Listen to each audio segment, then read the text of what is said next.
I've been meaning to record a video about something that's been on my mind over the last few weeks, which is that I don't think I've had as much fun making things as I once did. Because I remember years ago, whenever I started making animations and games, I was a lot more motivated than I am now. Now it feels a little bit more like a job, even though it's not really a job for me so much. Not that it's entirely that way by any means. I still have a lot of fun doing what I do, but it's just not quite the same, you know? It doesn't have that same, maybe novelty to it. Novelty might not be the whole picture here, but I haven't had the same feeling of magic as I did whenever I started, and I think there's a pattern to it. Not necessarily the same pattern for everything, but I know that with the Esotericism of Bargo and a Trigonometry animation project that I made in high school, One Night at Flumpty's, Riddle Transfer 2, a lot of those games were made specifically because I wanted to see people's reaction to them. Although not all of them. The first One Night at Flumpty's I pretty much just made for fun. I made it for myself and, like, a friend, and that was kind of it. It was just an inside joke. That's all the real reason was for making it. And it was just kind of interesting to try something new. But for my dream project, which you could call Project Comet, you could call it Project Paintbrush, or Patina's Paintbrush, I don't know what to call it in public. I have a name for it that's official, but I'm not going to reveal it anytime soon. Just, I haven't felt the magic, and I think the magic that I'm trying to look for stems back to way before I even started making games, and maybe that's where I can look to find it, because whenever I was really young, I was a youngin', I was always really interested in bringing things to life. Because for as long as I can remember, I've been really interested in Pixar and Nintendo, and there wasn't even really a point in my life where video games were not just kind of a daily routine almost. So I would draw pictures, and I would be frustrated with the fact that they didn't move, like they do in Disney movies. I would get sticky notes and flip through them after making a bunch of little animations, but it felt like so much work for almost nothing because it was just an image on some paper and it would last like half a second, and I wasn't going to use, you know, thousands of pieces of paper just for something that nobody was likely to ever see. And I considered using a video camera to, like, record stuff, and there would be no production quality, and it wasn't going to be the same as animating, so I didn't really want to do that either. The thing that satisfied me for the longest amount of time, probably about a year, this was back when I was, I think, maybe 9. I'm not entirely sure anymore, but I made these video game guides for games that did not exist. And that was kind of my introduction to game design, you could say. By no means were these good games that I invented, but I used paper and pencil, and I stapled the papers together, and just tried to have fun making little games in my head, more or less. And they were not by any means original.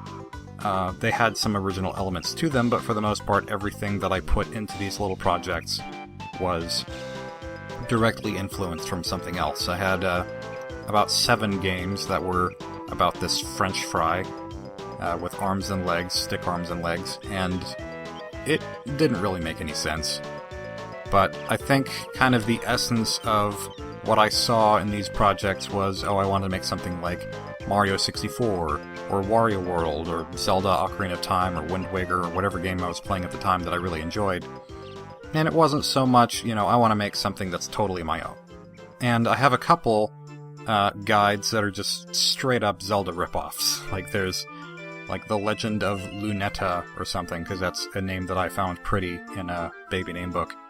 And the subtitle for one of them is, I think, The Piccolo of Time, which you can guess what game that's based on.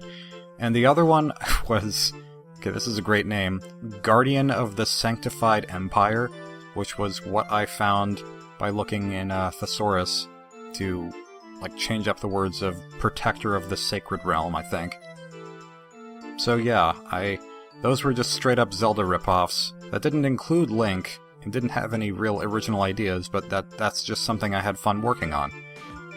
And whenever I started making animations, whenever I finally found out that Flash existed and that I could do things with it, I made lots of stick figure fights because I was really into the, I think it's pronounced Xiao Xiao series on Newgrounds. I made a lot of Mario sprite parodies because I liked Randy Solem's work, and I didn't really focus very much on trying to make something totally original. And then eventually I felt this sort of inclination to veer from this highly derivative work because I felt like originality is what people kind of expect from me. Like, I need to be more of a creative person, I need to be more of my own person because originality is more impressive, I guess, than just parodying things. And I wanted to create more of an identity for myself, so I tried to completely abandon any form of parody, which didn't entirely work out, of course, because, I still made Esotericism of Bargo, One Night at Flumpty's, Undercook, things like that, and I'm probably going to make more stuff like that. It kind of depends on what inspires me, but I think that's maybe the trick here, is that I've been very concerned with originality and trying to make things make sense as opposed to what I used to do, which was just have no concern for whether or not something I was doing was totally unique and totally creative, and just have fun doing whatever. If something inspired me, I would rip that off and do something of my own with it, and then just have a good time. So I want to do something more like that now. I would like to still have my own identity with my work, but then again, nothing is truly original, and I think that's hard to argue, because anything that you see nowadays is maybe a remake or a re-release or a reboot.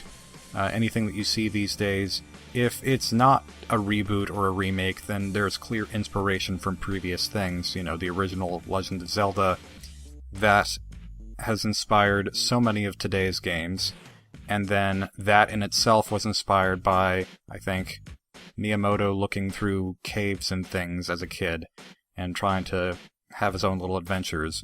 So everything is inspired by something. And I don't really feel like we have to hide, necessarily, our influences, what inspires us. If you look at the work of an artist, and it doesn't really even matter who it is, it doesn't matter if it's a comic artist that you found on Tumblr and are following on Twitter or something, or if it's an old master who painted great works that have been remembered for the ages. It doesn't really matter who it is. Everyone has a style influenced from what they are familiar with and what they like. And I know that my style has been built up by essentially copying a whole bunch of different artists that I like, and it's formed into this mishmash of something that I think I could call my own style.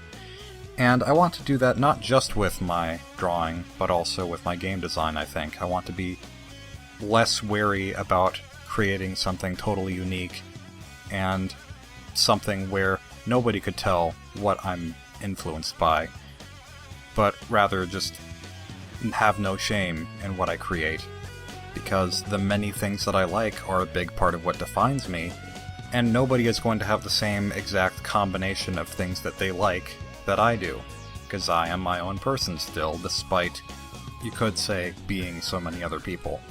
Now, I don't think that this necessarily means if I'm a big fan of Super Mario Sunshine that I should just go out and try to make Super Mario Sunshine 2, but I can still have that be a heavy influence in what I create. I can still try to use ideas from it and have that spark some originality in me, something new from my own mind. Now, Undertale might be a tired example at this point, but that's a game that is very clearly influenced by a lot of different things, and you can probably identify a number of the things that have inspired it, but I would say still the combination of those things is original to Undertale. The game Anodyne is pretty much a shameless Zelda-like, but it's still very much its own creation. In short, I've come to believe that originality is overrated, at least as a prime driving force behind any kind of artwork. Because if you're an artist, then I believe your prime objective should be to express yourself. And you can be found in a lot of other different things, at least parts of you. and there's no shame in that. Thanks for listening. I have to write a paper soon. I don't want to write that paper.